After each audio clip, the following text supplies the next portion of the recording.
ಸುಮಾರು 50 ವರ್ಷಗಳಿಂದ ಈ ಜಾಗದಲ್ಲಿದ್ದಾರೆ. ಸುಮಾರು 70ಕ್ಕೂ ಅಧಿಕ ಮನೆಗಳಿದ್ದಾವೆ. 250ರಿಂದ 300ಕ್ಕೂ ಅಧಿಕ ಜನರಿದ್ದಾರೆ. ವಯಸ್ಸಾದವರಿದ್ದಾರೆ, ಸಣ್ಣ ಸಣ್ಣ ಮಕ್ಕಳಿದ್ದಾರೆ, ಶಾಲೆಗೆ ಹೋಗೋ ಮಕ್ಕಳಿದ್ದಾರೆ. ನಾನೀಗ ಶಿವಕೋಟೆ ಗ್ರಾಮದ ಜನತಾ ಕಾಲೋನಿಯಲ್ಲಿ ಇದ್ದೀನಿ. ಈ ಗ್ರಾಮದಲ್ಲಿ ರೋಡಿನ ಸಮಸ್ಯೆ ತುಂಬ ಗಂಭೀರವಾಗಿ ಜನರನ್ನ ಕಾಣ್ತಾ ಇದೆ ಅಂತ ಹೇಳಿದ್ರೆ, ಈ ಮನೆಗಳಿರುವಂತಹ 4 ದಿಕ್ಕಿನಲ್ಲೂ ಕೂಡ ರಸ್ತೆ ಇಲ್ಲ. ಅಂದರೆ ಪ್ರಮುಖ ರಸ್ತೆಗೆ ಜಾಯಿನ್ ಮಾಡುವಂತಹ ಯಾವುದೇ ರಸ್ತೆ ಇಲ್ಲ.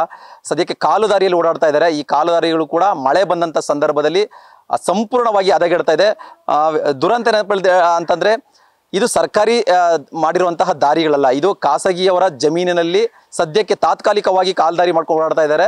ಸೊ ಹಾಗಾಗಿ ಇದು ಜನರಿಗೆ ತೀರಾ ಸಮಸ್ಯೆ ಆಗ್ತದೆ. ನೀವು ಗಮನಿಸ್ತಾ ಇರ್ಬೋದು, ಇಲ್ಲಿ ಶಿವಕೋಟೆಯ ಜನತಾ ಕಾಲೋನಿಯಲ್ಲಿರುವಂತಹ ಗ್ರಾಮದಲ್ಲಿದ್ದೀನಿ. ಇದು ರಸ್ತೆಯ ಪರಿಸ್ಥಿತಿ. ಇದು ಅಂದರೆ ಇದು ಖಾಸಗಿ ಜಮೀನುಗಳಲ್ಲಿರುವ ಸದ್ಯ ತಾತ್ಕಾಲಿಕವಾಗಿ ಓಡಾಡೋದಕ್ಕೆ ಮಾಡಿಕೊಂಡಿರುವಂತಹ ರಸ್ತೆಗಳಿದಾವುದು. ಈ ಮನೆಗಳ 4 ದಿಕ್ಕಿನಲ್ಲಿ ಕೂಡ ಈ ರೀತಿಯಾದ ಒಂದು ಕಾಲುದಾರಿಗಳನ್ನು ಮಾಡಿಕೊಂಡು ಎಮರ್ಜೆನ್ಸಿಯಾಗಿ ಓಡಾಡ್ತಾ ಇದ್ದಾರೆ. ಶಾಲಾ ಮಕ್ಕಳು ಕೂಡ ಇದೇ ರಸ್ತೆಯಲ್ಲಿ ಓಡಾಡ್ತಾರೆ. ಆಸ್ಪತ್ರೆಗೆ ಹೋಗ್ಬೇಕಾದ್ರೂ ಕೂಡ ಇದೇ ರಸ್ತೆಗಳಲ್ಲಿ ಓಡಾಡ್ತಾ ಇದ್ದಾರೆ. ಕೇವಲ ರಸ್ತೆಯ ಸಮಸ್ಯೆ ಮಾತ್ರ ಅಲ್ಲ, ಊರಿನಲ್ಲಿ ಸಾಕಷ್ಟು ಸಮಸ್ಯೆಗಳು ಕೂಡ ಇದ್ದಾವೆ. ಅಂದರೆ ಸ್ಥಳೀಯ ಪಂಚಾಯಿತಿಯವರಿಗೆ ಮನವಿ ಮಾಡ್ಕೊಂಡಿದ್ದಾರೆ, ತಹಸೀಲ್ದಾರ್ ಹತ್ರ ಮನವಿ ಮಾಡ್ಕೊಂಡಿದ್ದಾರೆ, ಸ್ಥಳೀಯ ಶಾಸಕರಿಗೂ ಮನವಿ ಮಾಡ್ಕೊಂಡಿದ್ದಾರೆ. ಸೊ ಈ ರೀತಿ ಇಲಾಖೆಗಳಿಗೆ, ಅಧಿಕಾರಿಗಳ ಬಳಿ ಸಾಕಷ್ಟು ಬಾರಿ ಅಲೆದಾಡಿದ್ರು ಕೂಡ ಈ ಗ್ರಾಮದ ಬಗ್ಗೆ, ಅಂದರೆ ಜನತಾ ಕಾಲೋನಿಯ ಜನರ ಬಗ್ಗೆ ಯಾರು ಕೂಡ ಸ್ಪಂದನೆ ಮಾಡ್ತಾ ಇಲ್ಲ. ಇವರ ಸಮಸ್ಯೆಗಳಿಗೆ ಯಾರು ಕೂಡ ಸ್ಪಂದಿಸ್ತಾ ಇಲ್ಲ. ಅದೇ ಹೇಳಿದ್ರೆ ಸುಮಾರು 50 ವರ್ಷಗಳಿಂದ ಈ ಕಾಲೋನಿಯಲ್ಲಿ ವಾಸ ಮಾಡ್ತಾ ಇದ್ದಾರೆ. 70-80 ಮನೆಗಳಿದ್ದಾವೆ. 200ರಿಂದ 300 ಜನಗಳು ವಾಸ ಮಾಡ್ತಾ ಇದ್ದಾರೆ. ಎಷ್ಟೇ ಮನವಿ ಮಾಡ್ಕೊಂಡ್ರು ಕೂಡ ಇವ್ರ ಸಮಸ್ಯೆಗಳನ್ನ ಸ್ಪಂದಿಸ್ತಾ ಇಲ್ಲ. ಸದ್ಯ ನಾನೀಗ ಗ್ರಾಮಸ್ಥರಿಗೆ ನನ್ನ ಜೊತೆಲಿದ್ದಾರೆ, ನಾನು ಮಾತಾಡಿಸ್ತೀನಿ ಅವ್ರಿಗೆ ಯಾವ ರೀತಿಯಾದ ಸಮಸ್ಯೆಗಳೆಲ್ಲ ಅವರು ಫೇಸ್ ಮಾಡ್ತಿದಾರಂತ. ಮೇಡಮ್, 50 ವರ್ಷ ಆಯ್ತು ಅನ್ಸುತ್ತೆ ಇಲ್ಲಿ ಮನೆಗಳು ನಿರ್ಮಾಣ ಆಗಿ. ನೋಡಿದೆ, ಆ್ಯಕ್ಚುಲಿ ಒಳಗಡೆ ವ್ಯವಸ್ಥೆ ಇದೆ, ರೋಡ್ ಓಡಾಡೋದಕ್ಕೆ ಅದೆಲ್ಲ ವ್ಯವಸ್ಥೆ ಇದೆ. ಬಟ್ ಇಲ್ಲಿಂದ ನೀವು ರೋಡ್ಗೆ ಹೋಗೋದಕ್ಕೆ, ಹೊರಗಡೆ ನಗರಗಳಿಗೆ ಹೋಗೋದಕ್ಕೆ, ಶಾಲಾ ಮಕ್ಕಳು ಓಡಾಡೋದಕ್ಕೆ, ಆಸ್ಪತ್ರೆಗಳು ಓಡೋದಕ್ಕೆ, ಈ ರೀತಿಯಾದ ಓಡಾಡಬೇಕಂತ ಸಂದರ್ಭದಲ್ಲಿ ರಸ್ತೆಗಳು ಕಂಪ್ಲೀಟಾಗಿ ಕೆಟ್ಟೋಗಿದ್ದಾವೆ. ರಸ್ತೆನೇ ಇಲ್ಲ ಅನ್ನೋ ಒಂದು ಸಮಸ್ಯೆ ಫೇಸ್ ಮಾಡ್ತಾ ಇದ್ದಾರೆ. ಏನು ಸಮಸ್ಯೆ ಆ್ಯಕ್ಚುಲಿ? ಸರ್, ನಮಸ್ತೆ. ನನ್ನ ಹೆಸರು ರೇಣುಕಮ್ಮ ಅಂತ. ಈ ಶಿವಕೋಟೆ ಜನತಾ ಕಾಲೋನಿ ನಾವು ವಾಸವಾಗಿದ್ದೀವಿ. ಕಳೆದ 45 ವರ್ಷದಿಂದ ಇಲ್ಲಿ ವಾಸವಾಗಿದ್ದೀವಿ. ಗ್ರಾಮಕ್ಕೆ ಅಂದರೆ ಈ ಲೇಔಟ್ಗೆ ಸುಮಾರು 50 ವರ್ಷದಿಂದ ರಸ್ತೆ ವ್ಯವಸ್ಥೆ ಮಾಡಿಲ್ಲ ಸರ್. ತುಂಬ ಅವ್ಯವಸ್ಥೆ, ಚರಂಡಿ ವ್ಯವಸ್ಥೆ ಇಲ್ಲ, ನೀರು ಹೋಗೋದಕ್ಕೆ ಅವ್ಯವಸ್ಥೆ ಆಗಿದೆ, ಮನೆ ಶೌಚಾಲಯದ ನೀರು ಹೋಗೋದಕ್ಕೆ ಅವ್ಯವಸ್ಥೆ ಆಗಿದೆ.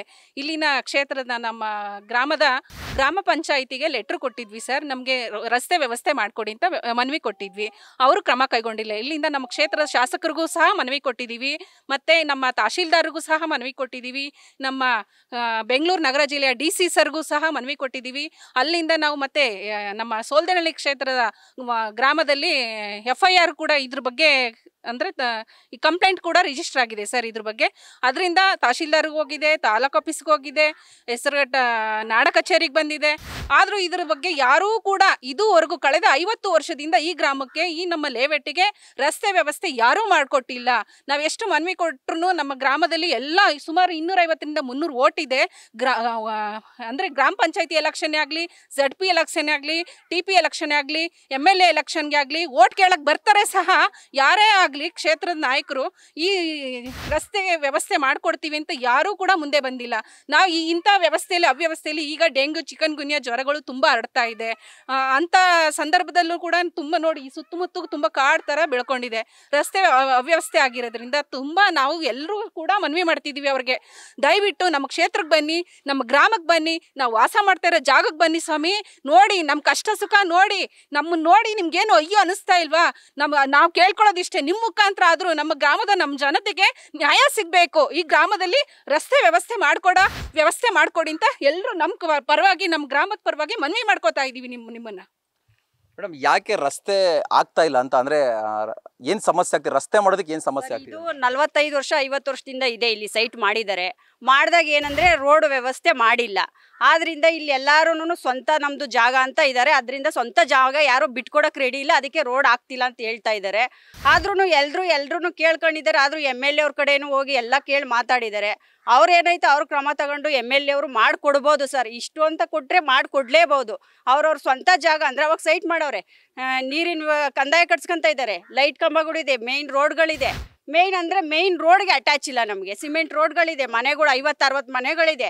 50 ವರ್ಷದಿಂದ ಇಲ್ಲಿ ವಾಸ ಮಾಡ್ತಾ ಇರೋರು, ಅಜ್ಜಿ, ವಯಸ್ಸಾದವರು, ಮಕ್ಳುಗಳು ಸ್ಕೂಲ್ಗೆಲ್ಲ ಕರ್ಕೊಂಡು ಹೋಗೋಕ್ಕೆ ತುಂಬಾ ಕಷ್ಟ ಇದೆ ಸರ್. ಒಂದು ಆಸ್ಪತ್ರೆಗೆ ಹೋಗ್ಬೇಕಂದ್ರೂ ಕಷ್ಟ. ಬೆಳಗ್ಗೆ ಇದ್ದರೆ ಮಕ್ಳುಗಳು ಸ್ಕೂಲ್ಗೆ ಮಳೆಗಾಲ ಬಂತು ಅಂದರೆ ಬೀಳ್ತಾರೆ.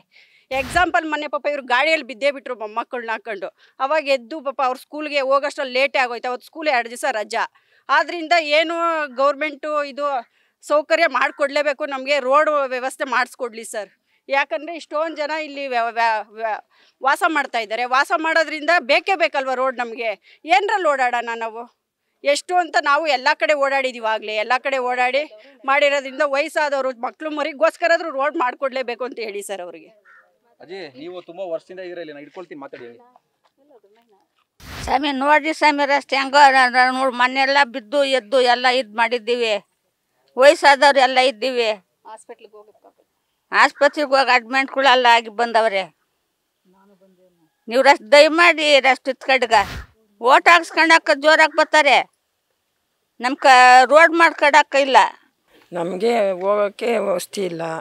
ನಮಗೆ ರೋಡ್ ಮಾಡಿಕೊಡ್ಬೇಕು. ಕಂದಾಯ ಕಟ್ಟಿಸ್ಕೊಂತಾರೆ. ಕಂದಾಯ ಕಟ್ರಿ ಅಂತ ಹಿಂಸೆ ಇಕ್ತಾರೆ. ನಾವು ಈ ಮಕ್ಳುಗಳು ಬಿದ್ದು ಬಂದರೆ ಸ್ಕೂಲ್ಗೆ ಹೋಗೋಕ್ಕೂ ಅವ್ರಿಗೆ ಆಗ್ತಾ ಇಲ್ಲ.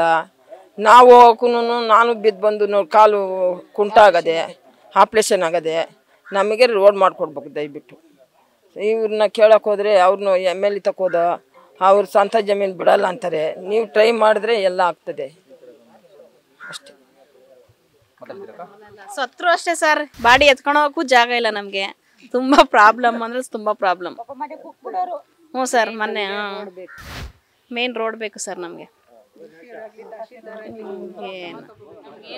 ಎಸ್, ಊರಿನ ಒಳಗಡೆ ರೋಡ್ ಇದೆ, ಕಂದಾಯ ಕಟ್ತಾ ಇದೀವಿ, ಕರೆಂಟ್ ಬಿಲ್ ಕಟ್ತಾ ಇದೀವಿ, ವಾಟರ್ ಬಿಲ್ ಕಟ್ತಾ ಇದೀವಿ, ಎಲ್ಲ ಫೆಸಿಲಿಟೀಸ್ ಇದೆ. ಓಟ್ ಕೇಳೋದಕ್ಕೆ ಬರ್ತಾರೆ, ಓಟ್ ಕೂಡ ನಮ್ಮ ಹತ್ರ ಇದೆ.